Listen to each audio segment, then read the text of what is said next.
let's change gears a little bit, because we've been talking about kind of the y'all staffs who are very resident facing to kind of the behind the scenes. There's a group of 20 plus that you have that oftentimes are forgotten, and sometimes that's actually a good thing, right? Like in some cases, I liken accounting to kind of like a referee, and if we're going to use the sports analogy, like the only time you really notice them is when they've messed up. Right. But when they're doing their jobs well, it's like great. You don't have to really worry about them. I liken them to a scorekeeper, and if you ever want to know if anyone's paying attention to a scorekeeper, go to a young youth sport and change the score. I will guarantee you every fan will yell at the scorekeeper. Yeah. That's within That's so true.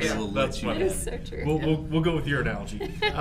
But tell me about your team, right? Like how does the breakdown work? How do the different groups work for properties, work with properties? What does that relationship look like to their people? Kind of walk us through that a little bit. Yeah, I mean you're exactly right. You know, we're behind the scenes. Obviously, it's one of those jobs and departments that you have to have in order for everything. Out on property is absolutely the face. Those are the important things that got to deal with the residents right then. But behind the scenes, they are just as important, just in a different way though, because obviously we have lenders, we have investors that we have to keep happy. Yeah. That obviously gave us money in some fashion to be able to buy these deals, and so they have requirements that come along with that, and so specifically lenders.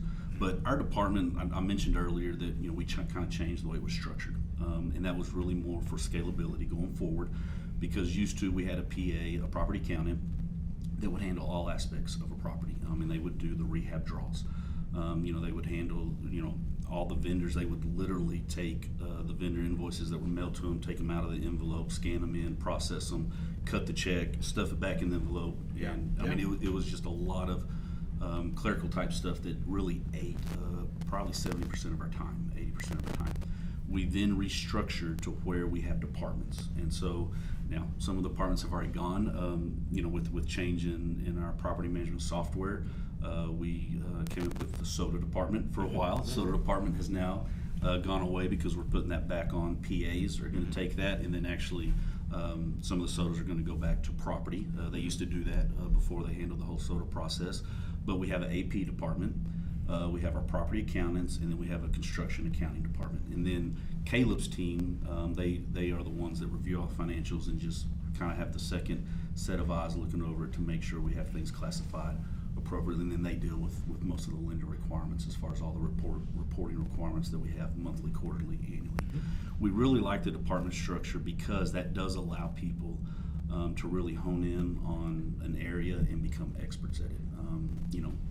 When you're doing several different things, and that was some of what we ran into, some people were phenomenal at the draw process. Could put those together very quickly, get them submitted, get lien waivers. They have to work with the property very closely because they're the ones that have the relationship with those vendors that can talk them, convince them to give us a conditional lien waiver, as opposed to everybody will sign an unconditional one, but a conditional one, that's the one that's hard to get. But we have to depend on property to get those for us and get them back in a timely manner.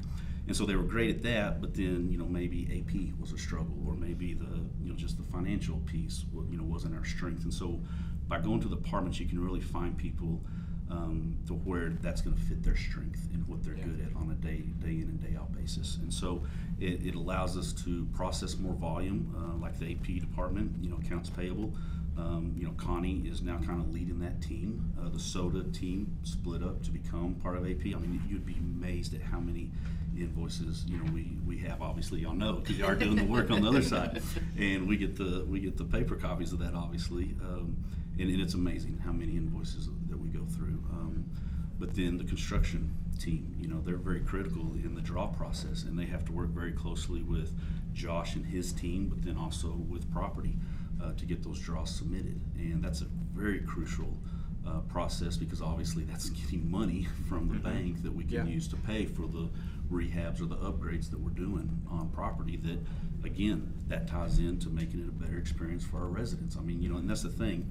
We have a lot of little dots and some really big dots, and you always wonder, well, which one's more important? It takes all of them. It takes all of them to make the picture. And then we have our property accountants, and the property accountants are really Again, they're taking back the sodas, but they're really focused. They work with all the departments in making sure that the financials, that we're getting things recorded correctly. They're managing cash. I mean, that's your number one, thing that you want to keep your eye on is cash in this business. And so they're the ones that are really monitoring the cash and making sure that mortgage payments get paid on time. Make sure that, watching the AP, we don't want to pay things the day after we get them, and we don't want to drag them out too long, right? On vendors, they need to get paid and make their living as well, but they're managing that cash, and that's their primary. And that in and of itself, for everyone at this table, has become harder over the last year. I mean, that's just, we talked about it in the last podcast, just the financial markets and the interest rates. And I mean, that's just, who would have predicted we'd have the fastest run up in interest rates in history of the U.S. That all impacts the cash at a property level, which then all of us are sort of charged with how we make that up. We've challenged, I know you two know this, but more of a global stand. We've challenged the property accountants to build more of a relationship with on-site managers, and I'm challenging the managers on-site to build that relationship, because 2023 is going to be a tough year from a cash standpoint, and it can't be an us and them. It has to be an us trying to solve it. And we may not get to a pure, good, great solution, but we're going to get to a better solution than what we have today, or a better solution than if property did it by themselves, or if accounting did it by themselves. We're going to be kind to each other. That's not to say, to be kind and hold someone accountable, two different things. And people need to understand that it's not personal attack, but it's easier to think it's a personal attack if you don't have a relationship to start with. We've challenged the accountants to get out from behind a computer and actually in front of a camera, which that's not what accountants do. Just telling you, as a former recovered accountant, that just say recovered. Yes, I'm a recovered accountant. Oh, you are fully recovered? I'm fully recovered. Yeah, I've been out of it for over 20 years, so yes, I'm fully recovered. It's not what they're comfortable with, but I'm hoping that they find, wow, this really makes my job more satisfying, more fulfilling, because I'm helping someone figure out a problem. Yeah. Versus just being that scorekeeper that can just get yelled at if the score's wrong. I'm part of a solution. And so we're really challenging them to think as a business partner, because there's a lot of managers, that's probably the thing they're most scared about is finances. Absolutely. Right?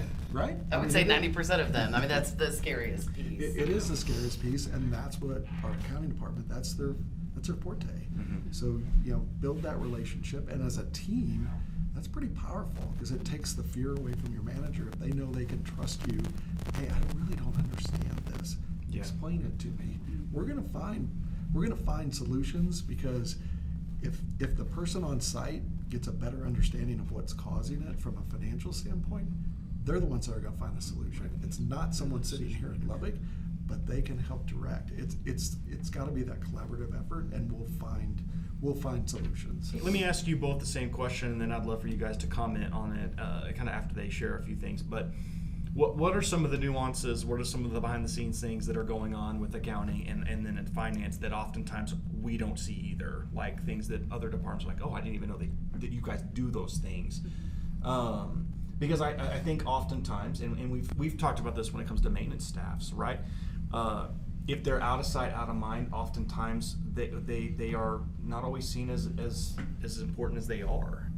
And I think when you look at your group does incredible work for our people.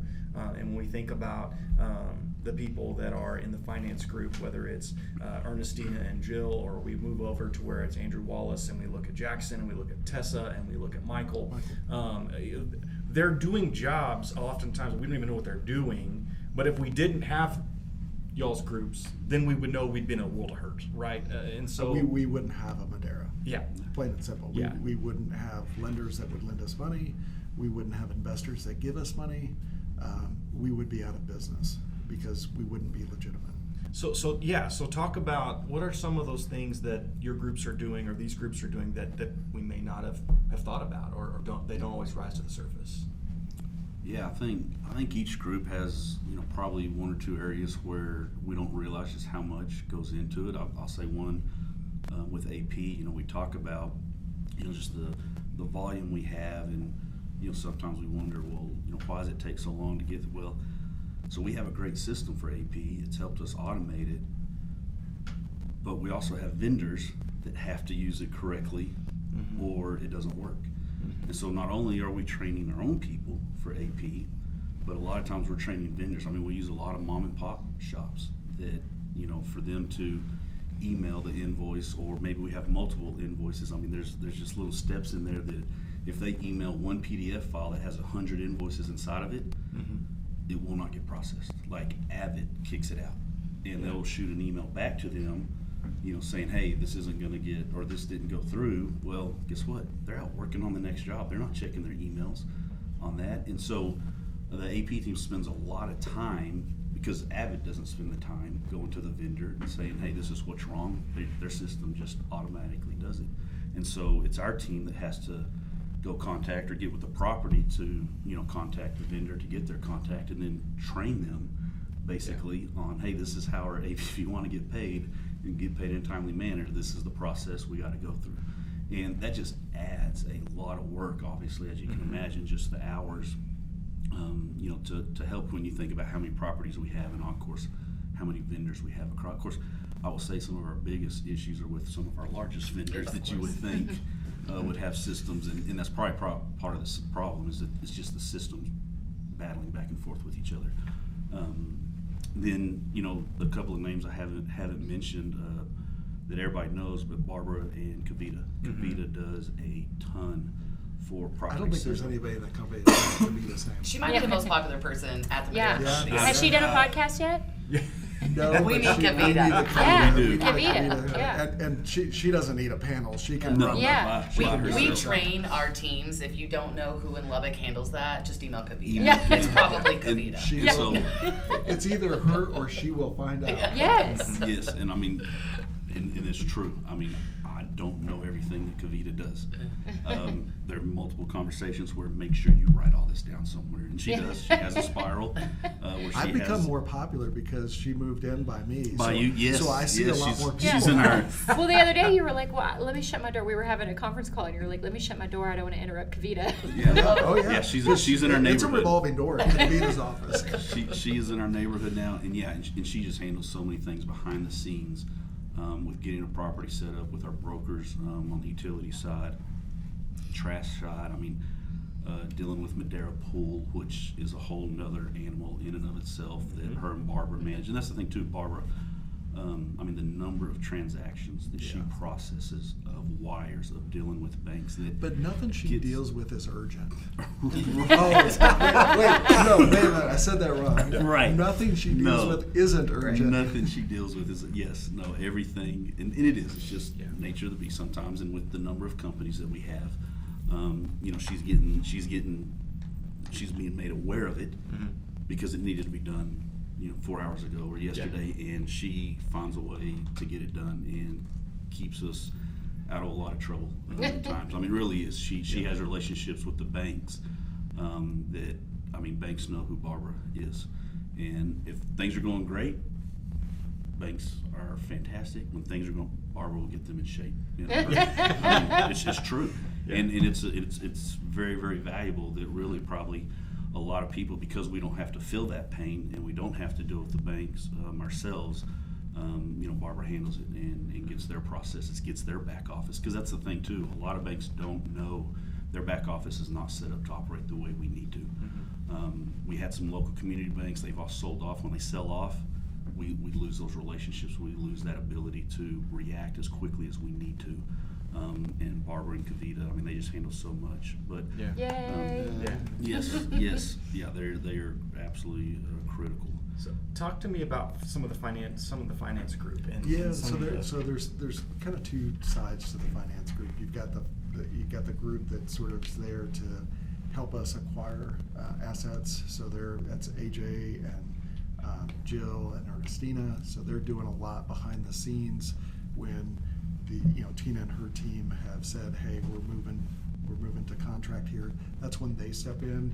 They'll get the PSAs signed. They'll get all the deal points with the lenders, and they are going through all of that. And That's an enormous amount of work, and it's even more so today because we're not dealing with community banks anymore. As Andrew said, we've lost a lot of the community banks, but in addition, the size of the assets that we're buying today, those community banks can't service that loan. So that means we're upstream to people that are used to dealing with very sophisticated buyers with departments of hundreds of people. We got a department of 3 and Mike that are doing that, and they do a phenomenal job. We've never not closed on a property that we said we were going to buy, and that's a lot due to them as well.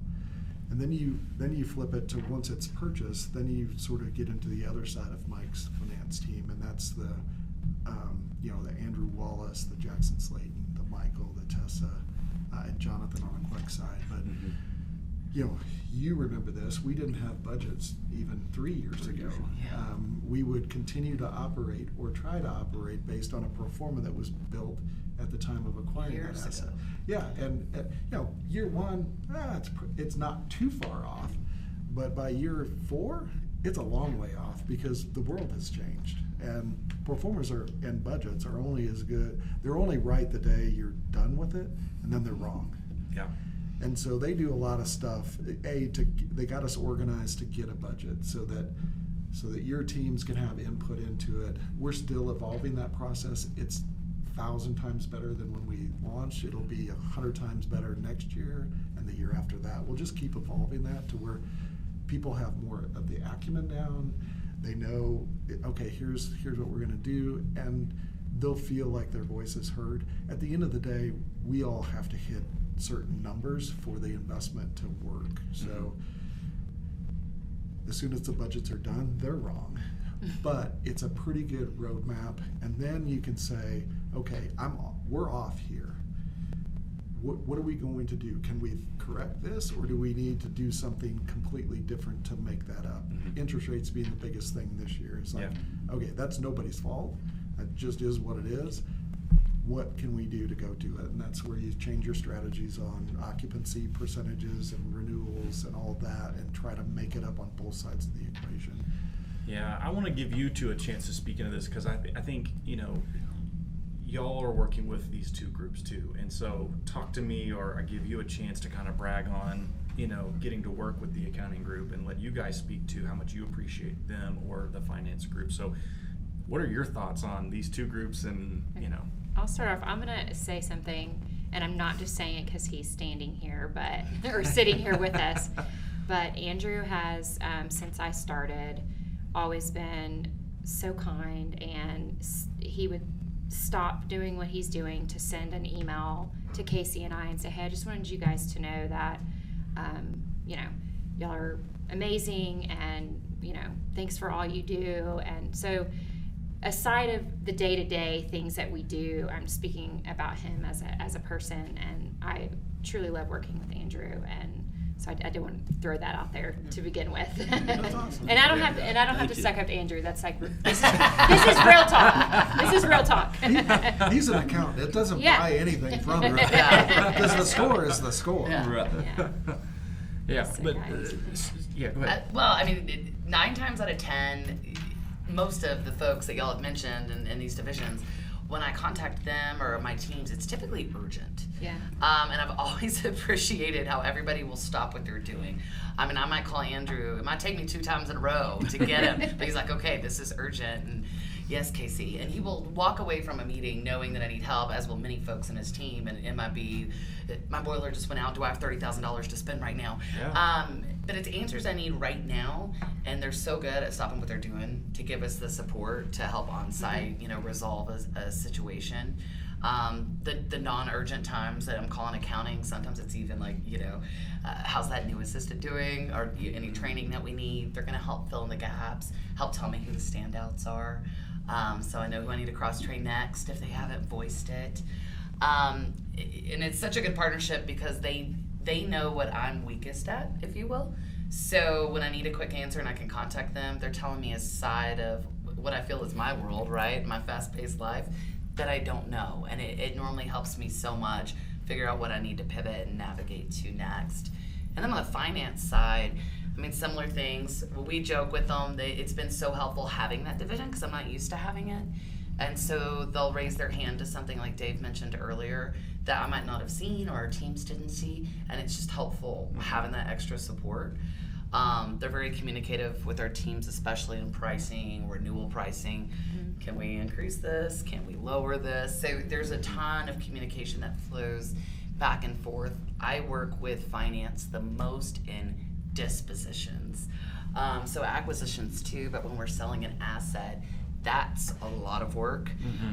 Very thankful to have that team take the brunt of that now. But same thing, something comes up and I can't reach someone, I can't reach a broker, and maybe it's something's bad occurring.